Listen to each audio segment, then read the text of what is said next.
से, नबी पाक अलैहिस्सलाम की इत्तिबा का सफ़र करने से, हुजूर की हदीस का ज़ौक़ पैदा करने से, बस किसी भी तरीके से नबी पाक से बंदा जुड़ के हुजूर की पैरवी में आ जाए, रब का महबूब बन जाता है।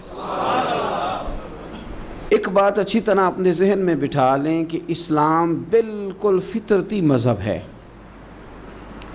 जबरन हमसे काम नहीं कराता। दिल अल्लाह ताला के दस्ते कुदरत में है। रब चाहता तो हर काफिर का दिल इस्लाम की तरफ मोड़ देता। पाबंद कर दिया जाता कि अगर तुम दीन कबूल करोगे, दीन पर अमल करोगे तो फ़लाँ फ़लाँ चीज़ मिलेगी, वरना नहीं मिलेगी। आ जाते लोग फिर भी। लेकिन दीन की सबसे मज़बूत गिरा मोहब्बत है।